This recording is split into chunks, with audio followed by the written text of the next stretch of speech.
radical decision making, or we can give it a, what's it called, an abbreviation. Let's call it RDM, radical decision making.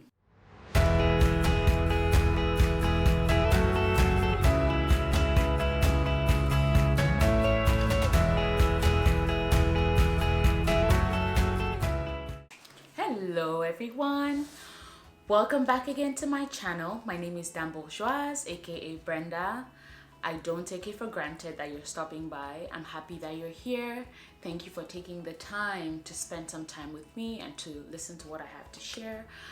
If you've been watching my last videos, you know that this channel, the mandate is to create a space where I can be of service to you, a space where you can learn something, a space that could add a little bit of color or direction to the painting of your life. So that's why we're here.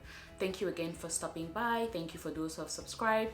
If you haven't subscribed, please click the button below.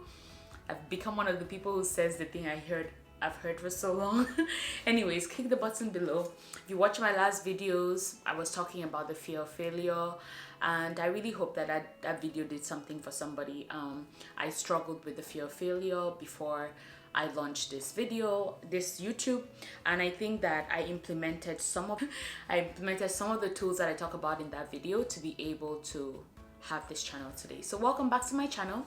Today I'm going to talk about a topic that I think every young person should watch and listen, and that is radical decision making, or we can give it a, what's it called, an abbreviation. Let's call it RDM, radical decision making.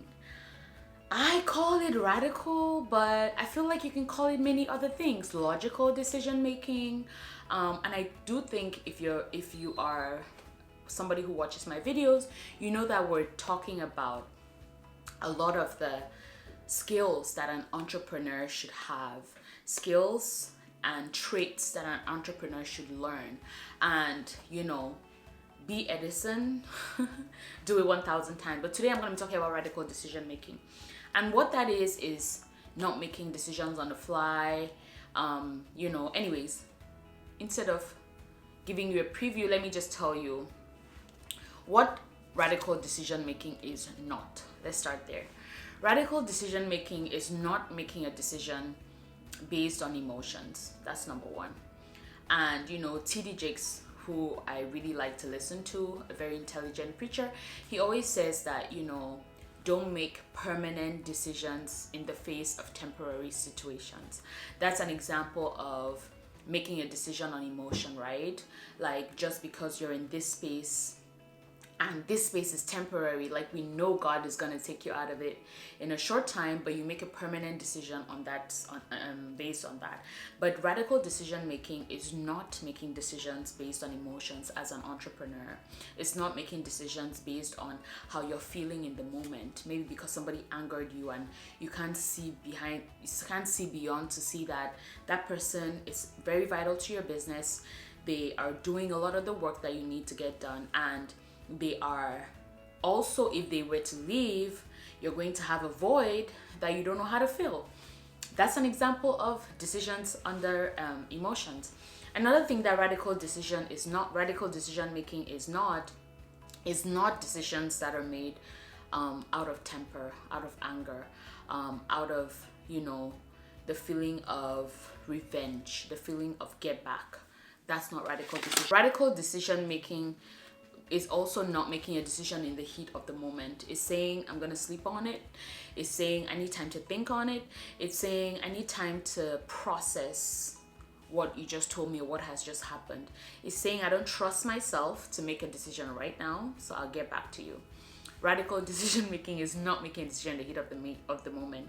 Radical decision making is also not making a decision on the fly, which is what I just said. It's not making a decision in passing when you haven't had time, because you're in a hurry, because you want to get it over and done with, because you have a long list of things to do. So let's just take the easy way out with this one. That is not radical decision making. And lastly, radical decision making is not making decisions with bias. idea, not making a decision because everybody is making the decision. I feel like if you've been watching my last few videos, this is something that echoes. It's something that continues to show making a decision based on bias, based on the fact that it's groupthink. Everybody is thinking the same, based on the fact that, you know, I just don't want to be like the other person, so I'm gonna go the other way, even though I know the other way is a loss, even though I know the other way is you know, proven that it's not gonna work, but you just go the other way just because you are trying to look different. So, you know, it's like those petty, you know, those petty things, petty drivers, things that drive us to do things that are so minute in the bigger picture, but they feel so big in the moment. So that is not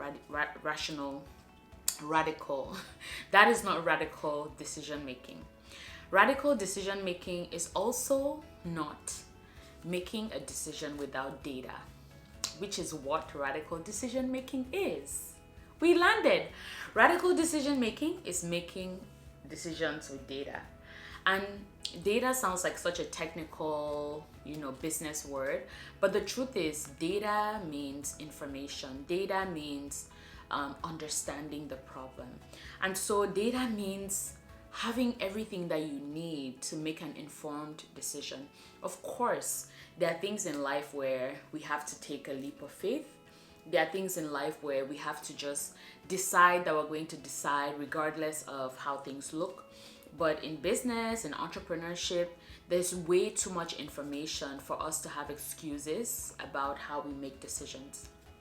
That's why we're doing this topic today. So a good way of thinking about it is radical decision making is logic over emotions. Radical decision making is data over feelings. Radical decision making is data over circumstances. Radical over groupthink, bias, outside noise. So now let's talk about what radical decision making is and what are the steps to take to make the right decision. I'm gonna stop here and just check my light. I told you what radical decision making is not, and I also told you what radical decision making is. So how do you make decisions in a radically clear way, in a radical way? How do you make decisions in a radical way as an entrepreneur, as somebody who has to make decisions as an adult? I feel like what they don't tell you about adulthood, when we're kids, we want to grow up so fast. What they don't tell you about adulthood is full of decisions every single day. Small decisions, big decisions, financial decisions, decisions that you have to make for what you're going to study, decisions that you have to make for what you're going to, you know, what you're going to eat, decisions that you're going to have to make about where you spend your time, decisions that you're going to make about the company you keep. And I hope that this video, radical decision making, allows you to make decisions in a better way. So the first thing I'll say is when you're faced with a decision, verify, identify what exactly your problem is. So why are you at this crossroads? What is it that you need to decide on? That's the first thing. Define exactly what it is, because it's easy to get clouded by your thoughts, get clouded by your emotions, get clouded by everything that's happening around you. Identify and define what the decision is. That's the first step. The second step is research what your solutions are. When I say research, I don't mean go on Google and research. Sometimes you might have to do that. But what I mean by research what your solutions are is assess the problem in front of you. What are your options? There's a reason why people say they make a decision tree, and Dr. Anita Phillips, I think, she just wrote a book about how the heart is like a decision tree or something like that. I haven't read it. But yeah, there's a reason why they say make a decision tree. There's a reason why we have pros and cons. So what are your actual solutions that are viable in this decision that you're trying to make? Thirdly, what would success look like for you? What is it you really want at the end of this decision? You have to think about what that is, because a lot of times our perspective is different.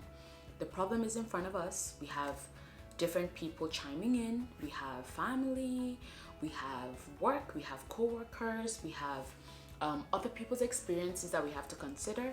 What will success look like to you? You watching this video, you have to define what that is. What will failure look like to you? What's the worst case scenario to you? At what point of this decision do you come out with 0? Assess what that is to you. And then flesh out the possibilities of each of the options that you have, right? A lot of times you're like, oh, I have this decision in front of me. I have option A, B, C. But maybe for option C, there's no way you can even have access to that information. There's no, like, option C is not an option because it's not realistic. So it's not really an option. So you scratch that out of the plate. So what are the fleshed out possible solutions or answers to your decision? Next, I'll say choose a solution. And when you choose a solution, it should have been based on all the data. So what solutions did you assess? What does success and failure mean for each one?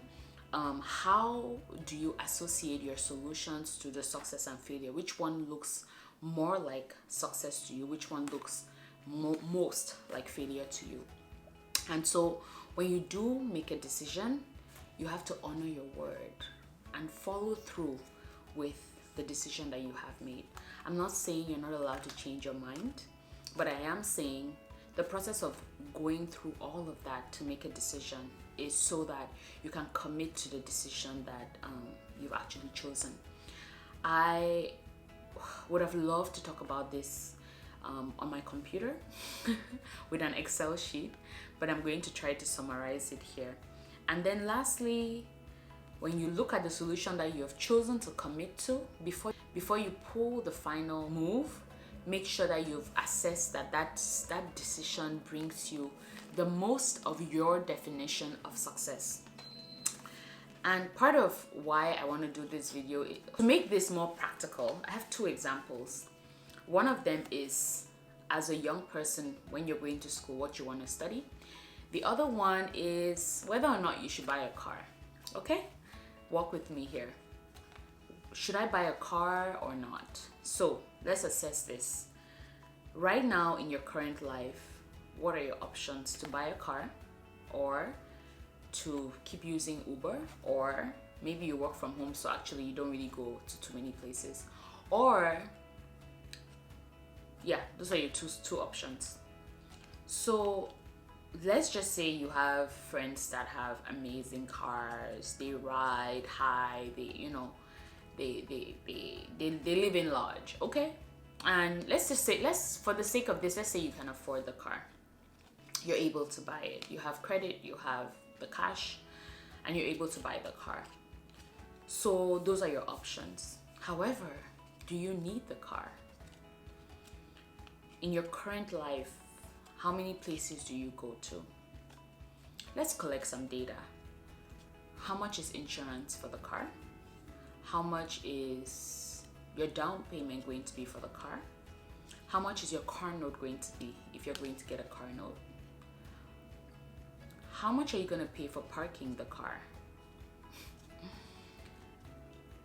Do you have contingency for maintenance of the car? Okay. Let's say you can afford all of this. You have a job that can pay for everything. Could that money be used for something else in this current stage of your life? Or do you absolutely need that car? So that's the kind of data collection I'm referring to. And if you watch my last video about processing best and worst case scenario to the end, let's take this best case scenario. You bought the car, it's gorgeous, beautiful car. All your friends are excited, they see your car, they celebrate your car, they're happy for your car. And that lasts about 2 weeks. And now you're stuck with all those bills. Another example is, where do you want to go to school? And what do you want to study? I talked to my friend in Canada, and she's taking economics and she's in so and so school and she's doing really well and it's so easy. Okay, so what about you? You just finished high school, you're about to go to university. What is it you want to study? I think I'm going to also go and study economics. You know, I feel like my friend is doing really well. Okay. Do you know what economics entails? Have you researched the jobs that come out of an economics degree? Do you know how economics is taught in the university? Do you think it's something that you can do? Do you have the skills? Do you have the capacity to do it? Is it linked to what you studied in school? And what does the research tell you about economics graduates? Do they thrive in the job market? So those are two very simple, practical ways of decision making that is radical. And I just want to encourage you today. This was meant to be a very short video. I want this video to encourage you to make decisions the right way. Don't make decisions on the fly. Don't make decisions based on groupthink. Sometimes, once again, when it's too big and you've done all the data collection you can do, take it back to what is bigger than you, like I always say. But do not make decisions on the fly. I just want to leave you, always think of radical decision making. What does the data tell me? What does the data tell me? And by the data, I don't mean how. Part of the data in decision making is also how you feel about the decision. I'm not talking about the emotions that you feel, the anxiety. I'm not talking about the anxiety. I'm talking about how your spirit feels when you're not triggered by anything else. That is also data in how you make your decisions. For the very small things, if you use radical decision making as your way to come to a conclusion, it will pay off in the bigger things. If you make decisions on the fly for very small things, you're going to find that when things come that are big, you'll be overwhelmed. Your emotions will catch up with you. Take a paper and pen, scribble. So thank you so much for watching this video. My battery just died. Please like, comment, and subscribe. I hope I see you soon. Remember to stay in service because the world needs you.